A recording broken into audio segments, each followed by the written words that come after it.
Assalamualaikum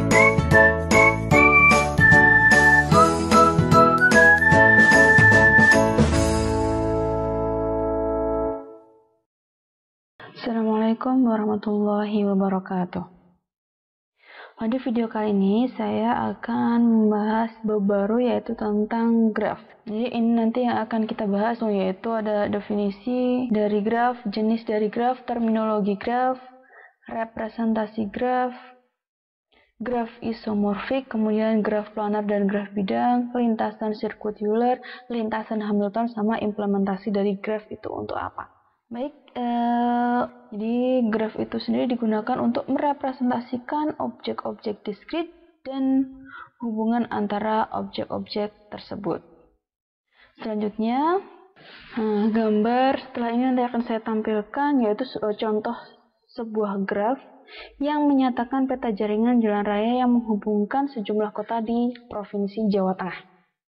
Jadi seperti ini salah satu contoh dari graf. Jadi ada banyak kota yang dihubungkan oleh garis-garis. Jadi istilahnya kita anggap saja ini sebagai jalan dari misalkan dari Brebes ke Purbalingga, itu bisa lewat Tegal, Pemalang, baru Purbalingga, bisa juga lewat Tegal, Slawi, Purwokerto, baru Purbalingga, atau dari Brebes, Slawi, Purwokerto, langsung Purbalingga. Nah, yang seperti ini contoh dari graf.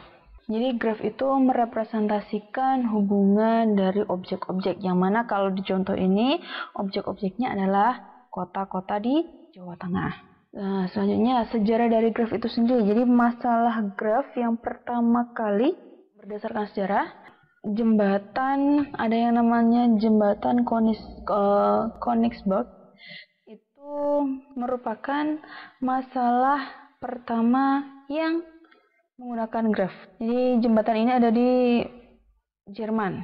Jadi di kota itu terdapat sungai Königsberg. Königsberg ini merupakan sungai yang mengalir mengitari pulau Kneiphof, yang mana dalam sungai ini terdapat 7 jembatan. Jadi ada 7 jembatan yang menghubungkan daratan-daratan di sekitarnya.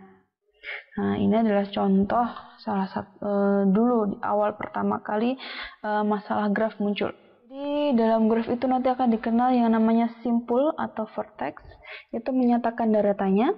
Kemudian sisi edge itu menyatakan jembatannya. Jadi di sini nanti ada daratan A, B, C, D. Kalau kita gambarkan dari A ke C itu ada 2 jembatan, ya kan? Tadi kan dibilang simpul adalah daratannya. Jadi daratannya ini, sungainya kan ini, jembatannya yang warna hitam ini. Jadi sisinya menyatakan jembatan. Jadi ada 7 jembatan, kemudian ada 4 daratan A, B, C, D. Yang mana dari A terhubung ke C itu ada 2 jembatan yang menghubungkan. A ke B juga ada 2 jembatan yang menghubungkan. Sama ini, A ke C ada 2 jembatan yang menghubungkan, A ke B ada 2 jembatan yang menghubungkan. Kemudian A ke D ada hanya 1 jembatan yang menghubungkan. Begitu juga untuk C ke D dan juga B ke D. Ada 1 masing-masing. Kira-kira kalau ada masalah seperti ini, bisakah kita melalui setiap jembatan tepat sekali dan kembali ke tempat semula? Jadi hanya sekali melewati jembatan dan bisa misalkan dari D, melewati seluruh jembatan ini kembali ke D. Apakah bisa hanya sekali untuk setiap jembatan? Nah, itu nanti yang akan dibahas di graf seperti itu. Nah, definisi dari graf, jadi karena tadi graf itu tersusun dari vertex dan edge atau sisi dan simpul. Jadi vertex itu adalah simpulnya. Jadi simpulnya kalau tadi di sini contohkan A, B, C, D, lingkaran-lingkaran kecil ini, titiknya ini dinamakan dengan simpul. Kemudian sisinya adalah garisnya, vertex. Edge maksud saya. Jadi himpunan dari simpul-simpul dinyatakan dengan V besar. Kemudian simpul-simpulnya dinyatakan dengan V kecil dengan indeks angka. Kemudian untuk sisi itu dinyatakan dengan E besar. Kemudian untuk setiap sisinya itu dinyatakan dengan E kecil dengan indeksnya. Selanjutnya, contohnya, saya punya 3 buah graf. Jadi saya punya 3 buah graf, ada G1, G2, sama G3. Masing-masing graf ini, coba kalau tadi kan graf ada tersusun dari simpul dengan sisi. Berarti kalau kita lihat di sini, di graf 1 ini ada berapa simpul? Ada berapa titik? 4 kan? Simpul 1, 2, 3, 4. Nah, berarti untuk G1, himpunan V besarnya ada 1, 2, 3, 4. Jadi elemen dari verteksnya ada 1, 2, 3, 4. Kemudian elemen dari sisinya. Nah, sisinya kan garisnya ini. Nah, ini tidak ada namanya kan? Berarti kita buat dia sebagai himpunan perpasangan. Kalau misalkan sisi ini kan menghubungkan antara simpul 1 dengan simpul 2. Berarti dia dinamakan dengan sisi 1, 2. Kalau ini menghubungkan 1 dengan 3, berarti dinamakan dengan sisi 1, 3. Berarti nanti jadinya 1, 2, kemudian 1, 3. Terus berapa lagi? 2, 3, kita taruh bawahnya. Kemudian 2, 4, 3, 4. Ada 5 sisi, 4 simpul. Ya, paham ya? Kemudian untuk G2. Nah, G2, perhatikan. Di G2, ini ada berapa sisi, ada berapa simpul? Tadi di G1 sisinya ada 5, ya kan? Simpulnya ada 4. Di G2 sisinya ada berapa? Simpulnya dulu. Simpulnya ada 4. 1, 2, 3, 4. Sisinya ada berapa? Dihitung garisnya. 1, 2, 3, 4, 5, 6, 7. Ada 7 sisi. Nah, bedanya kalau di G1 tadi sisinya tidak ada namanya. Di G2 sisinya ada namanya. Berarti untuk di G2, maaf ini titik 2. Di G2 berarti V-nya itu elemennya berapa saja? 1, 2, 3, 4. Karena simpulnya ini kan tetap.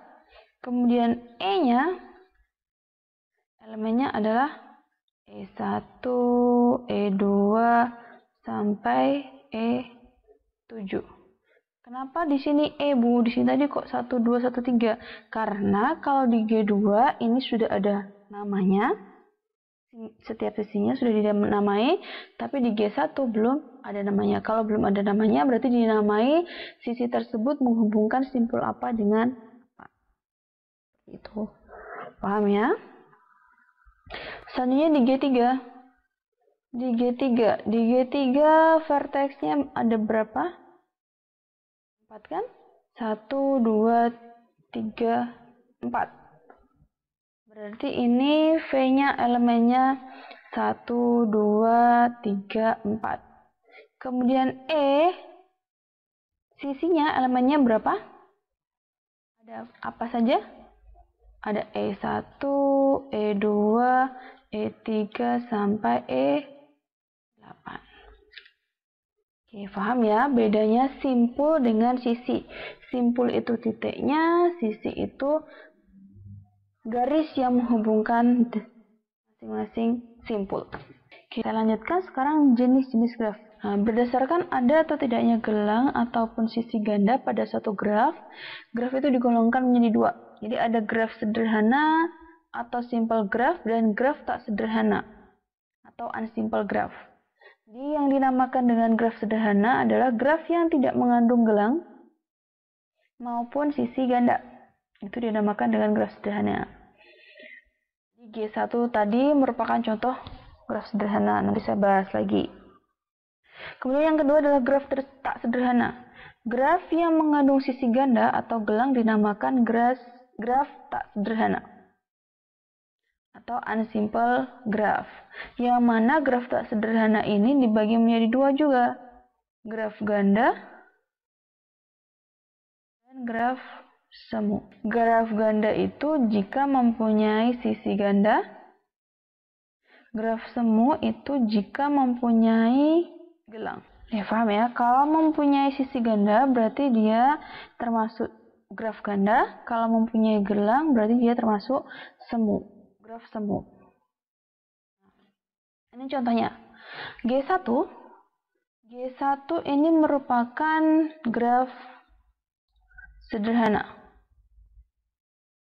Kenapa? Karena di G1 tidak punya sisi ganda dan juga tidak punya gelang. Gelang itu yang bagaimana? Gelang itu yang seperti ini. Jadi gelang itu yang menghubungkan, saya tambahkan, jadi gelang itu adalah sisi yang menghubungkan satu simpul dengan dirinya sendiri. Nah, kalau sisi ganda itu adalah dua simpul dihubungkan, jadi dua simpul dihubungkan lebih dari satu sisi. Nah, contohnya gelang tadi ini, yang lingkaran ini. Kemudian kalau ganda itu ini, jadi simpul 1 dengan 3 dihubungkan oleh dua sisi, ada E3 sama E4. Di sini ada simpul 3 sama 3, simpul 4 dihubungkan oleh dua sisi juga, E1 dan E6. Nah, tadi graf sederhana adalah graf yang tidak mempunyai sisi ganda maupun gelang. Jadi contohnya adalah G1, karena di G1 ini dia tidak mempunyai sisi ganda dan juga tidak mempunyai gelang. Kemudian di G2, kalau kita lihat dia di sini mempunyai dua sisi ganda, ya kan? Berarti G2 ini merupakan contoh dari graf ganda. Kemudian yang G3, nah G3, di G3 ini ada gelang, ada sisi ganda juga. Berarti dia masuk graf ganda semu begitu, Bu? Ada gelang, ada ganda, juga ada gelang. Nah, kalau di dalam graf tersebut meskipun ada sisi ganda, tapi ada juga sisi gelang, berarti dia dinamakan dengan graf semu, bukan graf ganda semu. Karena dibilang dia juga punya sisi ganda, dia juga punya sisi gelang. Padahal kan tadi di definisinya dijelaskan sama Bu Umi kalau graf ganda itu dia punya sisi ganda, kalau graf semu dia punya gelang. Iya memang, tapi kalau misalkan dalam graf tersebut ada ganda dan juga ada gelang, berarti dia dinamakan graf semu. Gitu. Paham ya? Ingat, bukan graf ganda semu, tapi graf semu saja. Ya, paham ya? Jenis graf yang selanjutnya berdasarkan orientasi arah pada sisinya, maka secara umum graf itu dibedakan menjadi dua jenis. Ada graf tak berarah dan juga graf berarah. Jadi graf tak berarah itu adalah graf yang sisinya tidak mempunyai orientasi arah. Jadi tadi ada 3 buah contoh tadi graf tak berarah, jadi sisinya nggak punya arah. Jadi misalkan kita untuk penamaan sisinya tadi mau dibolak-balik sisi 21 ataupun 12 itu sama saja. Tapi kalau yang kedua ada yang namanya graf berarah. Jadi graf berarah, contohnya ini tadi, ada graf 4 sama graf 5. Jadi di setiap sisinya ada tanda panahnya, ada arahnya. Jadi kalau misalkan ini, misalkan saya suruh mencari G4. G4 itu himpunan simpulnya apa saja? Berarti himpunan simpulnya ada simpul 1, 2, 3, 4, ya kan?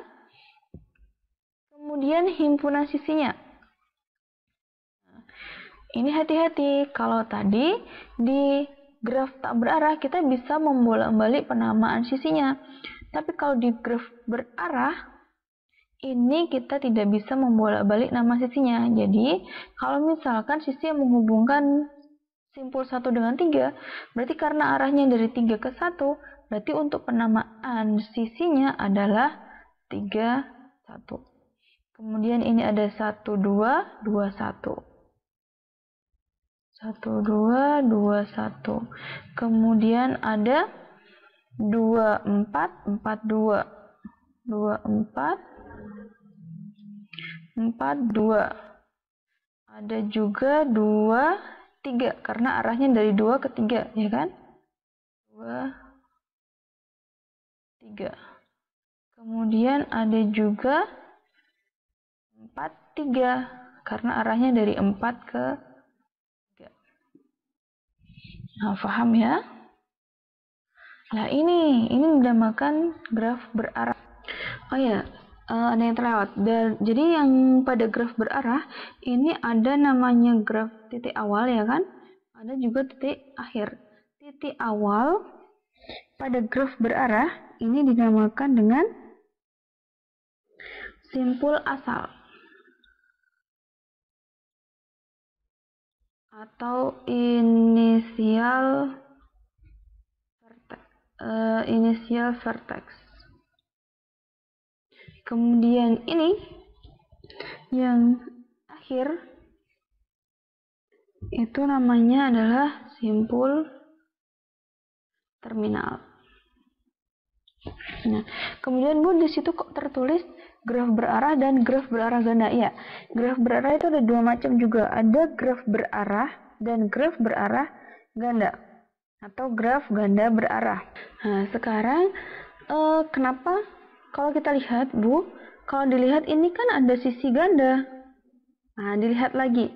Sisi ganda itu jika sisinya sama. Kalau ini tadi, di awal, ini dinamakan dengan sisi ganda karena dia tidak mempunyai arah. Sama-sama menghubungkan 1 dengan 3, meskipun namanya E3 sama E4. Beda.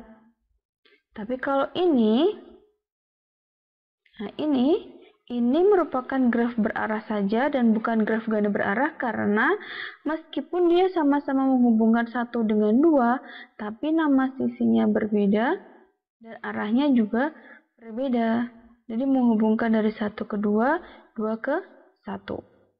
Nah, ada yang namanya graf ganda berarah itu jika graf yang arahnya ganda. Jadi ada sisi ganda yang arahnya sama. Contohnya ini. Di simpul ke 3 sama 4, perhatikan. Di simpul 3 sama 4 ini dihubungkan oleh 3 sisi. Ya kan? 3 sisi. Sisi apa saja? Sisi 3, 4. Ya kan? Ini yang pertama. Kemudian sisi 4, 3. Sisi 4, 3. Nah, ini yang dinamakan dengan ganda berarah pada graf. Jadi bedakan graf ganda pada graf yang tak berarah sama graf ganda pada graf yang berarah. Kalau graf yang berarah, gandanya itu jika arahnya sama. Meskipun dia sisinya ganda, menghubungkan 2 sama 4, ya kan ada 2 sisi, tapi arahnya berbeda, dia tetap hanya dinamakan graf berarah, bukan graf berarah ganda. Tapi kalau dia dihubungkan oleh 2 sisi atau lebih yang arahnya sama, itu baru dinamakan dengan graf ganda berarah. Ada nggak Bu kalau graf semu di berarah? nggak ada. Jadi hanya ada graf berarah sama graf ganda berarah, meskipun nanti di sini ada gelang misalkan, tetap dinamakan dengan graf ganda berarah. Oke, paham ya? Sekarang saya lanjutkan. Jadi jenis graf tadi ada graf sederhana. Graf sederhana itu sisinya tak berarah. Kemudian sisi ganda boleh enggak? Enggak. Sisi gelang boleh enggak? Tidak. Itu untuk graf sederhana. Jadi tidak ada arahnya, tak berarah. Jadi tidak ada sisi ganda, tidak ada sisi gelang. Kemudian graf ganda. Graf ganda itu berarah atau tidak? Tidak berarah. Kemudian boleh ada sisi ganda atau tidak? Ya pasti ada sisi ganda. Ya, kemudian ada gelang enggak? Enggak. Kemudian graf semu itu dia tidak berarah, ada sisi ganda, ada gelang, boleh. Atau sisi gelang saja. Kemudian graf berarah. Graf berarah, dia berarah, sisi ganda tidak ada, kemudian sisi gelang boleh. Kalau di graf berarah, dia tetap dinamakan graf berarah kalau ada sisi gelang. Kemudian graf ganda berarah, dia berarah sisinya, kemudian ada sisi ganda dan juga ada gelang. Oke. Sekarang saya lanjutkan ke terminologi graf. Jadi terminologi graf itu ada banyak sekali. Ada graf ketetanggaan, ada graf bersisian, ada simpul, ada graf kosong, ada derajat, ada lintasan, ada sirkuit, ada terhubung, ada graf berbobot. Itu bagaimana? Nanti saya bahas di sini. Nah, yang pertama, tadi ketetanggaan. Jadi, dua buah simpul dikatakan bertetangga jika keduanya terhubung langsung. Di G1 misalkan, di G1. Simpul 1 bertetangga dengan simpul 2. Karena simpul 1 terhubung langsung oleh simpul 2. Jadi tetangga itu antar simpul. Terus kalau saya tanya, apakah simpul 1 bertetangga dengan 4? Kira-kira simpul 1 bertetangga dengan 4 atau tidak? Tidak. Karena simpul 1 dan simpul 4 tidak terhubung langsung. Kecuali kalau misalkan ada sisi yang seperti ini. Nah, baru nanti simpul 1 dan simpul 4 saling bertetangga.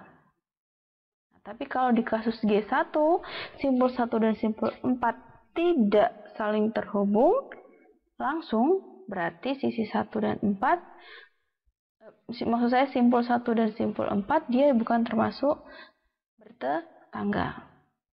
Paham ya? Intinya kalau dua simpul dikatakan bertetangga jika saling terhubung secara langsung. Kemudian yang kedua, bersisian. Nah, ini. Hati-hati, bersisian.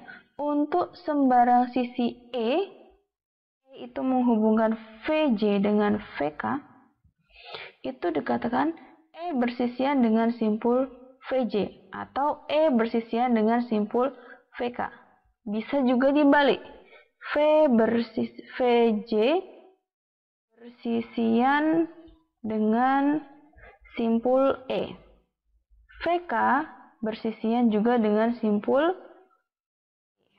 Jadi, kalau ketetanggaan tadi simpul dengan simpul. Kalau bersisian itu simpul dengan sisi. Sisi dengan simpul. Paham ya? Misalkan di graf 1. Sisi 23 dia bersisian dengan simpul 2. Sisi 23 ini kan berarti 23. Sisi 23 dia bersisian dengan simpul 2. Karena sisi 23 menghubungkan 2 dengan 3. Berarti sisi 23 juga bersisian dengan simpul 3. Sekarang kalau kita tinjau di G2. Di G2 E2 itu bersisian dengan apa? Bersisian dengan apa? E2 ini kan? E2 menghubungkan simpul 1 dengan simpul 2 ya kan? Berarti E2 bersisian dengan simpul 1 dan 2. Atau bisa ditulis E2 bersisian dengan simpul 1, E2 bersisian dengan simpul 2. Sama saja. Karena E2 menghubungkan simpul 1 dengan 2. Begitu juga untuk E1. E1 juga menghubungkan simpul 1 dengan 2. Berarti E1 juga bersisian dengan 2 dan 1. Simpul 2 dan simpul 1. Ya, paham ya? Kemudian simpul terpencil. Nah, simpul terpencil itu contohnya adalah di G3. Jadi simpul terpencil adalah simpul yang tidak mempunyai sisi yang bersisian dengannya. Ini contohnya 5. 5 tidak mempunyai sisi yang bersisian dengannya. Jadi 5 ini merupakan simpul terpencil. Oke, paham ya? Oke, saya lanjutkan untuk graf kosong. Graf kosong atau null graph atau empty graph itu adalah graf yang himpunan sisi-sisinya merupakan himpunan kosong. Jadi graf tersebut tidak mempunyai sisi. Apakah ada, Bu? Iya, ada. Contohnya ini. Misalkan ini saya namakan G5. Di G5 dia mempunyai berapa simpul? G5 mempunyai 5 simpul. Ada simpul 1, simpul 2, 3, 4, 5. Tapi G5 mempunyai sisi berapa? G5 tidak punya sisi karena simpulnya tidak saling terhubung. Ya, paham ya? Ini berarti dinamakan dengan graf kosong. Jadi terminologi yang kelima adalah derajat. Derajat suatu simpul adalah jumlah sisi yang bersisian dengan simpul tersebut. Jadi derajat adalah derajat dari suatu simpul. Nanti jadi derajat dari graf itu merupakan hasil penjumlahan dari seluruh derajat simpulnya. Notasi dari derajat itu dinotasikan dengan dV. Jadi derajat dari verteksnya atau simpulnya. Nah, contohnya di G1. Di G1, D1-nya, D1, jadi derajat untuk simpul 1 ada berapa? Jadi sisi yang bersisian dengan simpul 1 ada berapa? Ada sisi 1. Ini ada 2 sisi, ya kan? Berarti D1 sama dengan 2. Kemudian D2. D2, derajat yang bersisian dengan maksud saya sisi yang bersisian dengan simpul 2 ada berapa? Ada 3. Berarti derajat dari simpul 2 itu adalah 3. Kemudian D3.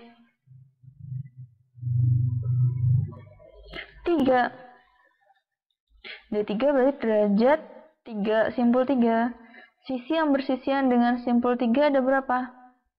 Ada 1, 2, 3. Ada 3, berarti derajat dari simpul 3 adalah 3.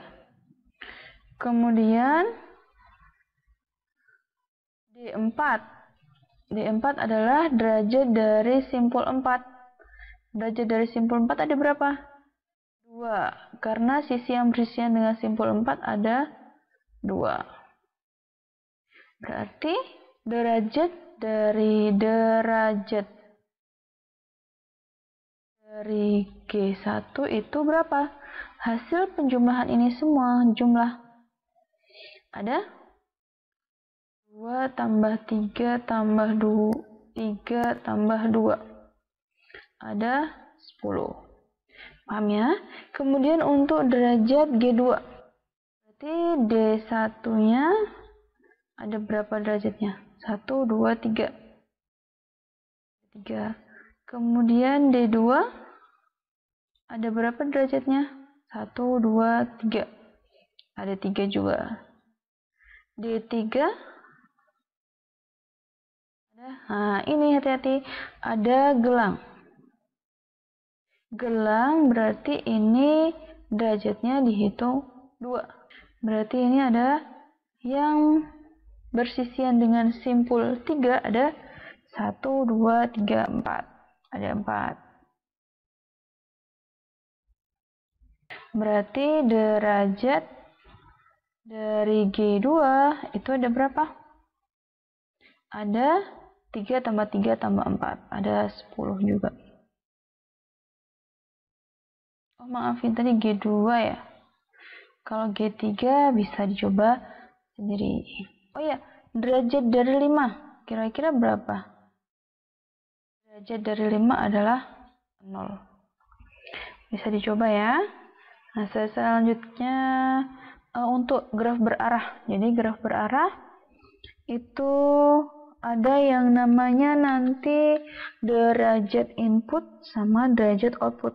Jadi din sama dout. Din adalah derajat masuk. Jadi yang arahnya panahnya masuk ke simpul tersebut. Dout adalah derajat keluar. Jadi panahnya keluar dari simpul tersebut.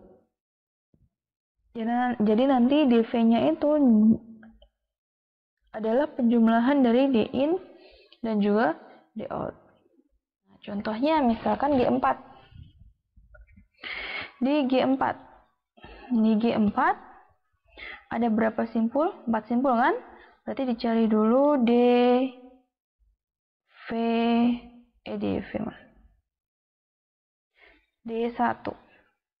D1 itu kan didapat dari din1 sama dout1. din1 ada berapa? Jadi din1 adalah sisi yang masuk ke simpul 1, ada 2. Dout1 ada 1. Berarti D1 ada 3. Kemudian D2 itu ada berapa? din2 ada 1, 2. Kemudian dout2 juga ada 2. Maaf, ini dout2 ada 1, 2, 3. Berarti D2 ada 5. Kemudian din3 ada 2. Ada 2. Kemudian dout dari simpul 3 ada 1 saja. Berarti D3 totalnya ada 3. Kemudian D4 berarti din4 yang masuk ke 4 hanya 1. Kemudian dout4 ada 2. Berarti D4 ada 3. Total semuanya ada 14. Ya, paham ya? Untuk yang G5 bisa dicoba sendiri. Nah, selanjutnya ada lemma jabat tangan. Jadi jumlah derajat semua simpul pada suatu graf adalah genap,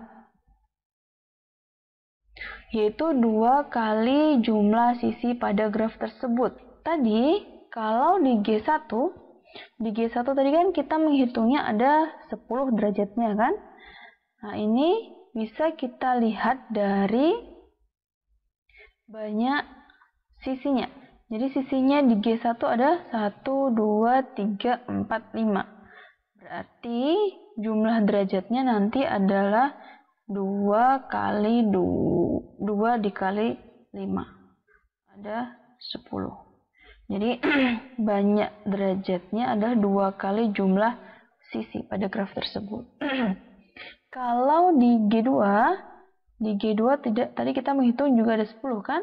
Kita lihat di sini sisinya ada berapa? 1, 2, 3, 4, 5. Ada 5 juga. Berarti 2 dikali 5. Hasilnya 10. Nanti kalau yang ini kita menghitungnya sisinya ada berapa? 1, 2, 3, 4. Ada 4 sisi. Berarti nanti derajatnya untuk G3 adalah 8. Ini. Nah, paham ya? Jadi ini diingat. 2 kali banyak sisi. Selanjutnya, ada lagi contoh. Diketahui graf dengan 5 buah simpul. Dapatkah kita menggambar graf tersebut jika derajat masing-masing simpul adalah ini? 2, 3, 1, 1, 2. Kira-kira bisa atau enggak? Kalau kita total semuanya, dia jumlahnya adalah 9. Padahal tadi di lemma sebelumnya dibahas bahwa jumlah derajat semua simpul pada suatu graf adalah genap. Pasti genap. Berarti kalau misalkan kita dapatkan derajatnya ganjil, berarti kita tidak akan bisa menggambar graf untuk derajat ini. Ya, paham ya? Karena alasannya derajatnya adalah ganjil, padahal derajat semua simpul itu adalah genap. Selanjutnya, untuk yang B, derajat masing-masing simpulnya adalah 2, 3, 3, 4, 4. Kalau kita jumlahkan semuanya derajatnya adalah 16, genap. Berarti kita kemungkinan dapat menggambar graf jika ditentukan masing-masing derajat simpulnya seperti ini. Contohnya ini. Jadi ini ada derajatnya 2 kan?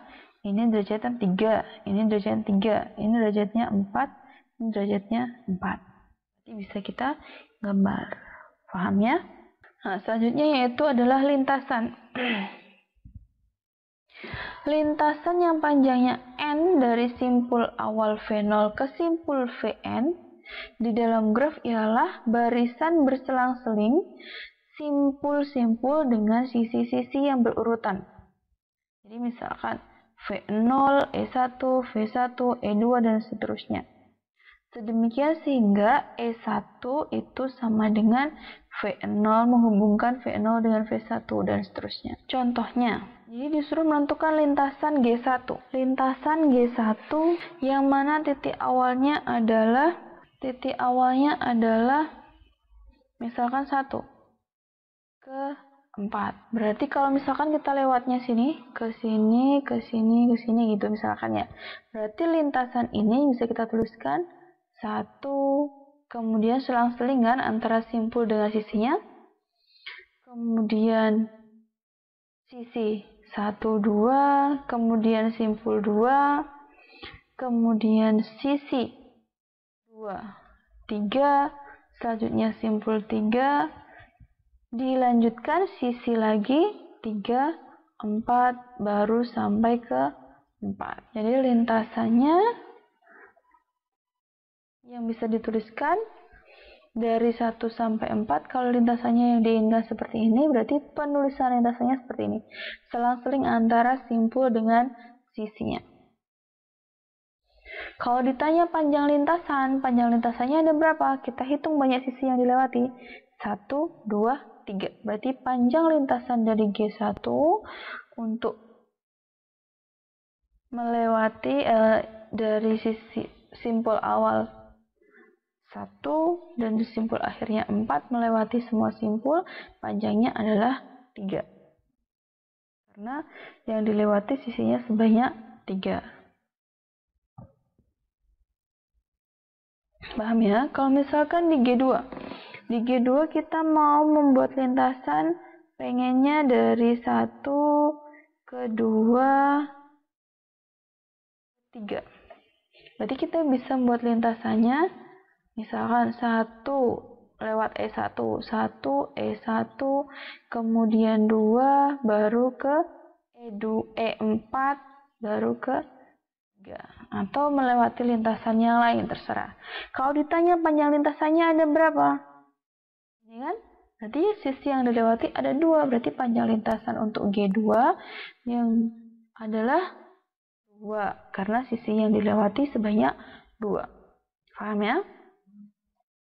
Selanjutnya adalah siklus atau sirkuit. Jadi lintasan yang berawal dan berakhir pada simpul yang sama disebut dengan sirkuit atau siklus. Contohnya, misalkan di G1 kita buat dari lintasan 1 ke 2 ke 3 ke 4, atau misalkan melalui semuanya. Misalkan dari 1 ke 2 ke 4 ke 3 ke 1 lagi. Ke 1 ke 2 ke 4 ke simpul 3 baru balik ke simpul 1 lagi. Lintasannya berarti kan 1 kemudian 1 2 ya kan? Kemudian 2 ini kan? Kemudian 2 4 terus 4 dilanjutkan 4 3 3 3 1 kembali lagi ke 1. Berarti panjang lintasnya, berarti ini dinamakan dengan sirkuit. Mulainya dari 1 kembali ke 1. Itu dinamakan dengan sirkuit. Sekarang kalau ditanya, panjang lintasannya ada berapa? Dilihat sisi yang dilewati tadi ada berapa? Sisi yang dilewati ada 4. Berarti panjang lintasannya adalah 4. Oke, paham ya? Kalau di contoh ini, pengennya dari 1 ke 2 ke 3 ke 1. 1 ke 2 ke 3 ke 1. Berarti panjang lintasannya nanti ada 3. Karena sisi yang dilewati ada 3. Nah, kemudian terhubung. Dinamakan terhubung atau graf terhubung itu jika bagaimana? Jadi dua buah simpul V1 dan V2 disebut terhubung jika terdapat lintasan dari V1 ke V2. Masih ingat tadi kan lintasan?